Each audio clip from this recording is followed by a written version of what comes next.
बिस्मिल्लाहिर्रहमानिर्रहीम। Dear student, अस्सलाम वालेकुम। डियर स्टूडेंट, आज आप फिज़िक्स के बारे में सीखेंगे। फ़िज़िक्स क्या है?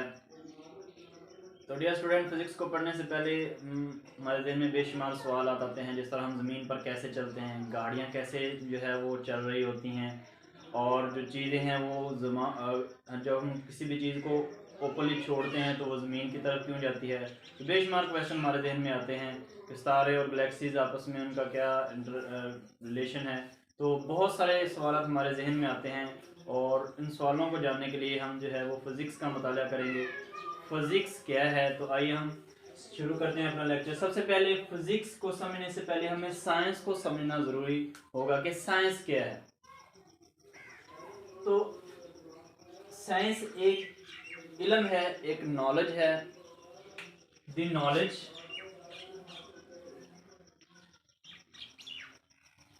ये एक ऐसा इल्म है जो हम कहाँ से हासिल करते हैं? ऑब्जर्वेशन से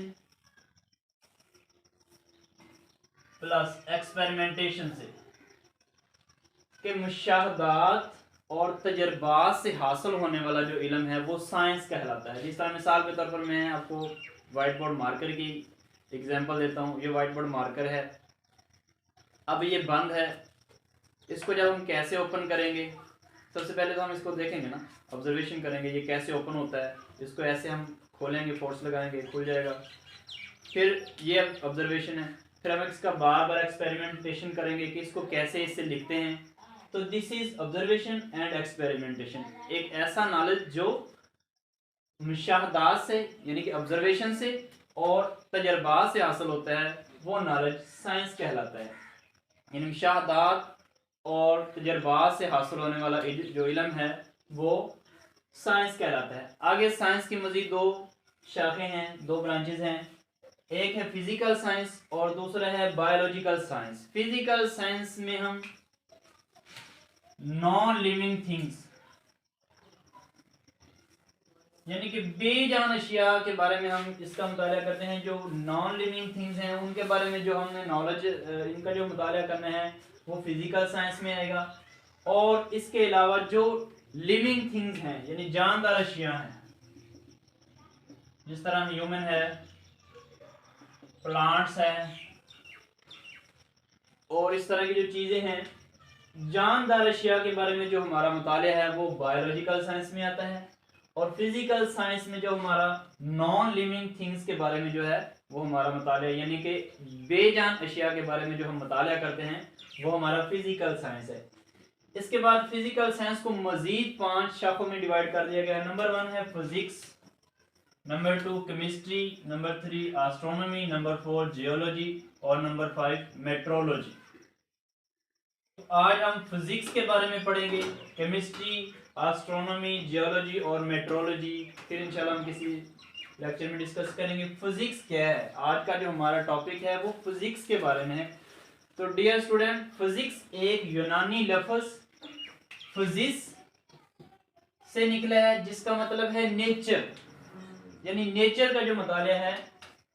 नेचर एंड फिजिक्स, फिजिक दो यूनानी लफ्ज हैं। एक है फिजिक्स जिसका मतलब है नेचर यानी फितरत, और फिजिक का मतलब है नॉलेज ऑफ नेचर, यानी जो ऐसा नॉलेज जो नेचर के मतलब है, जो फितरत के मतलब है, वो फिजिक्स कहलाता है। और ये साइंस की एक शाख है, a branch of science in which we study matter and energy and their interaction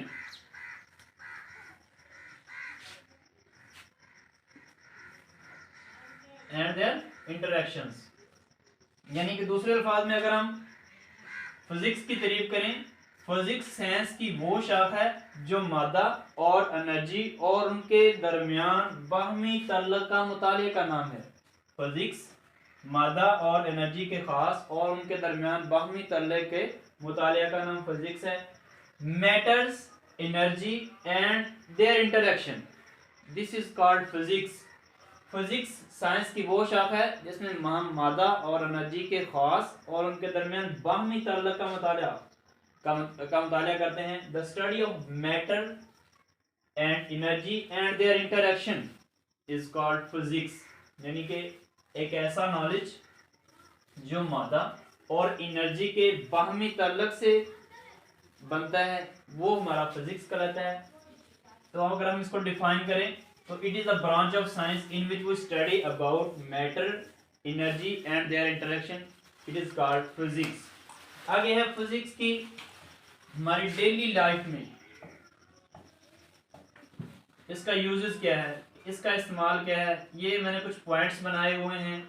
वैसे तो फिजिक्स जो है वो एक बहुत बड़ा टॉपिक है, तो उसको जो है वो मैंने छोटे छोटे पॉइंट्स बना लिए हैं ताकि आपको फिजिक्स की ये डेली लाइफ में जो इसके एप्लीकेशंस हैं, जिसके इतलाक़ात हैं, वो हम पढ़ सकें, उसके बारे में आप सीख सकें। फर्स्ट ऑफ ऑल है साउंड। यानी ये साउंड जिस तरह के मिसाल के तौर पर हम अलार्म लगा देते हैं, क्लॉक अलार्म लगा देते हैं या मोबाइल का अलार्म लगा देते हैं, तो मतलूबा वक्त पर हम वो मोबाइल की ट्यून सुनकर उठ जाते हैं। तो अलार्म का जो बजना है ये भी फिजिक्स में आता है। इसके अलावा जो शिप्स होते हैं, शिप्स के अंदर भी जो है वो साउंड वेव्स जो होती हैं वो समंदर की गहराई का मुताला करने के लिए, उनकी डेप्थ मालूम करने के लिए जो है वो साउंड यूज की जाती है। तो द स्टडी ऑफ साउंड जो यानी कि आवाज, उसकी प्रोपोगेशन, वो किस तरह से पैदा हो रही है और उसको किस तरह से वो ट्रेवल कर रही है, आवाज का जो मुतालिया है। यानी फिजिक्स में हम साउंड कैसे पैदा होती है, साउंड कैसे ट्रेवल करती है, कैसे प्रोपोगेट होती है, और इस तरीके से हम साउंड के बारे में जो है वो फिजिक्स यानी फिजिक्स में हम साउंड को भी डिफाइन करेंगे कि आवाज पैदा कैसे होती है और ये प्रोपोगेट कैसे होती है और आवाज ट्रेवल कैसे करती है। नंबर 1 पे है हीट। देखिए, अगर हम पानी गर्म करना चाहते हैं तो हम कोई ना कोई हीटिंग सोर्स, जिस तरीके से आप लकड़ियां जलाकर पानी गर्म कर सकते हैं, या यूँ समझ लें कि आप इसमें सिलेंडर वगैरह में भी यूज करके आप हीट पानी को गर्म कर सकते हैं। जो पानी के मॉलिक्यूल होते हैं वो बेसिकली जब उनको हीट मिलती है तो वो गर्म हो जाते हैं, हीटअप हो जाते हैं, और हमें जो हमने चाय बनानी होती है या बेशुमार उसके इस्तेमाल आते हैं। तो इस तरीके से चाय बनाने के लिए, इसके अलावा हीट से यानी कि तवानाई से हम इंडस्ट्रीज में इसका इस्तेमाल आता है, यानी कि धातों को मेल्ट करने के लिए जो है वो इसका इस्तेमाल होता है। तो हीट जो है ये भी हमारे फिजिक्स में आता है। यानी कि हीट के ज़रिए से भी हम मुख्तलिफ बेशुमार काम ले रहे होते हैं, चाय बना रहे होते हैं, चीज़ों को मेल्ट कर रहे होते हैं, कुकिंग कर रहे होते हैं, और इस तरह की जो बेशुमार चीज़ें होती हैं। इसके बाद आप हमारा ज़मीन पर चलना, इंसान जब ज़मीन पर चलता है तो वो कैसे चलता है। अगर वो मिसाल के तौर पर हम रफ सरफेस पे चल रहे हैं जिसमें फ्रिक्शन है, और अगर हम चल रहे हैं और अगर हम चलते चलते हमारा पाँव किसी केले के छिलके पर आ जाता है तो हम फौरन से स्लिप हो जाते हैं और हम गिर जाते हैं। जो इंसान जिस तरह हम स्लिप होते हैं, गिर जाते हैं, तो उस वक्त जो फ्रिक्शन जो होती है वो कम होती है, मीन वो ना होने के बराबर होती है, तो हम गिर जाते हैं। जैसे हमारा पाँव उस चीज़ पे आता है, केले के छिलके पर आता है या कोई इस तरह की सरफेस पे आता है जिसमें फ्रिक्शन नहीं होती, जिसमें मुज़ाहमत नहीं होती, तो उस वक्त फ्रिक्शन कम होने की वजह से हम गिर जाते हैं।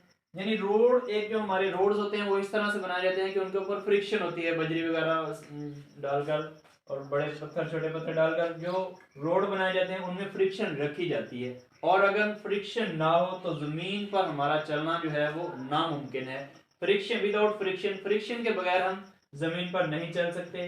रोड्स जो होते हैं उनके ऊपर भी फ्रिक्शन बनाई जाती हैं, यानी कि उनकी सरफेस इस तरह से बनाई जाती है कि उनके ऊपर फ्रिक्शन होती है। हमारे चलने में फ्रिक्शन, हमारे हेल्प करती है, हमारे काम आती है। यानी फ्रिक्शन जो है इसके बारे में हम पढ़ते हैं। नंबर 3। नंबर 4 है ग्रेविटी। ये एक बहुत बड़ा टॉपिक है। ग्रेविटी कहते हैं जमीन की कशिश शकल को। सपोज दैट मेरे पास ये पॉइंटर व्हाइट बोर्ड मार्कर है, मैं इसको छोड़ता हूँ तो ये इधर रुकेगा नहीं, ये नीचे ग्राउंड की तरफ जाएगा, जमीन की तरफ जाएगा। तो ये जमीन की तरफ क्यों जाता है? इसका आंसर है कि जमीन इज अ ह्यूज मैग्नेट। जमीन बहुत बड़ा मैग्नेट है जो चीजों को अपने मरकज की तरफ खींचता है।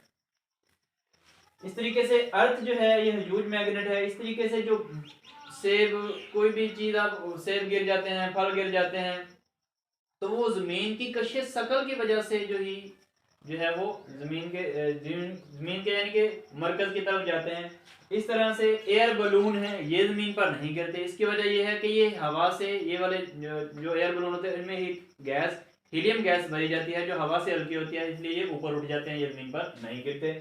और जो ग्रेविटी का जो तस्वर था, ग्रेविटी को एक ग्रेटेस्ट साइंसदान, एक बहुत बड़ा साइंसदान था जिसका नाम सर आइजक न्यूटन था। न्यूटन ने जो है ये ग्रेविटी के कवानीन जो है वो दरियाफ्त किए, उसने उसको जो है वो डिफाइन किया कि ग्रेविटी क्या है, चीजें क्यों जमीन पर गिर जाती हैं, ये इसने बताया। नंबर 5 पे है मैग्नेटिज्म। नॉर्थ और साउथ पोल जो है वो मिलकर एक मैग्नेट बनाते हैं। हमेशा नॉर्थ और साउथ आपस में एक दूसरे को, नॉर्थ पोल और साउथ पोल कशिश करते हैं। नॉर्थ और साउथ पोल के आपस में मिलने से मैग्नेट बनता है। मैग्नेट के बेशुमार इस्तेमाल है, जिस तरह मेट्रो ट्रेन में है उसमें मैग्नेट का इस्तेमाल है। स्पीकर्स में मैग्नेट इस्तेमाल होते हैं, जो हमारे स्पीकर्स होते हैं उनमें मैग्नेट का इस्तेमाल होता है। नंबर 6 है इनर्शिया, रेस्ट पोजीशन, यानी अगर कोई चीज रेस्ट पोजीशन में है तो अपनी रेस्ट पोजीशन में ही है, जब तक उस पे ऊपर कोई फोर्स अमल करके उसको आगे की तरफ उसको आगे की तरफ मूव ना करवाए तो वो अपनी रेस्ट पोजीशन में ही रहेगी। और अगर वो मोशन की हालत में है तो वो उस वक्त तक मोशन की हालत में रहेगी जब तक कोई बैरूनी फोर्स उस पर असरअंदाज होकर उसकी हालत को तब्दील ना कर दे। That is called inertia. यानी कि कोई चीज अगर मोशन में है तो वो मोशन में ही रहेगी। अगर कोई चीज साकन हालत है तो उसको, यानी कि उसकी साकन हालत को चेंज करने के लिए फोर्स की जरूरत होगी। तो इस तरीके से जो इनर्शिया है ये हमें रेस्ट पोजीशंस और मोशंस के बारे में बताता है कि जब कोई चीज, मिसाल के तौर पर बॉल है, वो हम उसको थोड़ा सा ऐसे टच किया तो वो जा रही है।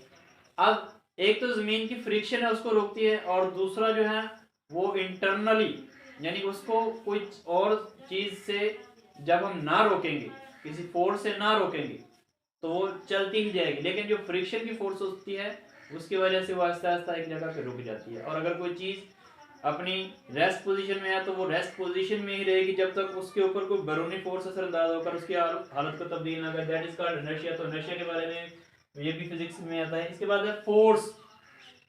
देखें ये पॉइंटर है, इसको मैंने खोलना है तो मैं इसको फोर्स लगाकर खोल सकता हूँ। दरवाजे को जो है वो फोर्स लगाकर ओपन किया जाता है या बंद किया जाता जो है वो क्लोज किया जाता है।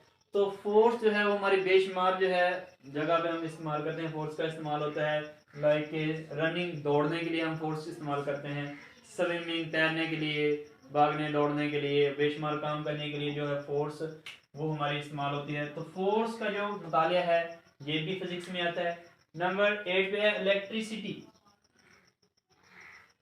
यानी कि जो बिजली है जिसके जरिए जो यूँ कह लें कि इंसानी ज़िंदगी का निज़ाम जो है विदाउट इलेक्ट्रिसिटी वो जो है वो डैमेज हो जाता है, मफलूज हो जाता है। इसके बगैर हमारा गुजारा नहीं होता, इवन कि हमारे मोबाइल फ़ोन चार्ज नहीं हो सकते।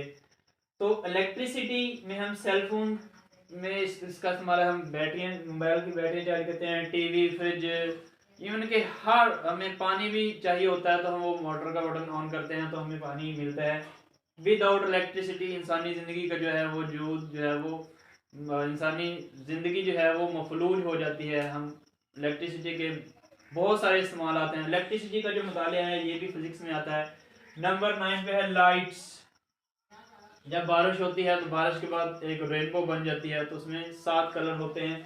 तो बेसिकली जो एक कलर होता है वाइट कलर में ही सारे जो कलर हैं वो यानी कि वो इकट्ठे हुए होते हैं। तो जो लाइट्स होती हैं उसका भी बेशुमार जगहों पे इस्तेमाल आता है। जिस तरह डेकोरेशंस में, घरों की डेकोरेशन में, शादी ब्याह में इसका इस्तेमाल होता है, और लेज़र लाइट्स में भी इसका इस्तेमाल होता है। इसके बाद है एटम, यानी वो जो चीज़ें, जो एटम क्या है कि किसी भी अनविजिबल थिंग जो है वो हमारी जो ना नजर आने वाली, यानी कि वो छोटे से छोटा ज़रा जिसको मजीद तकसीम नहीं किया जा सकता, जिसको हम आम आंख से नहीं देख सकते, वो एटम कहलाता है। एटम मिलकर मॉलिक्यूल बनाते हैं, मॉलिक्यूल मिलकर सेल बनते हैं और मैटर बनते हैं।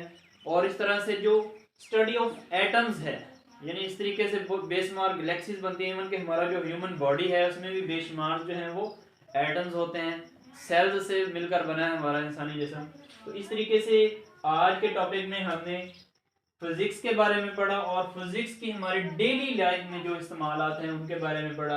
उम्मीद है आपको आज का लेक्चर जो इंट्रोडक्शन टू फिजिक्स के बारे में था ये आपको पसंद आया होगा। और आज हमने इन पॉइंट्स के बारे में सीखा, sound, heat, friction, gravity, magnetism, inertia, force, electricity, light, atoms.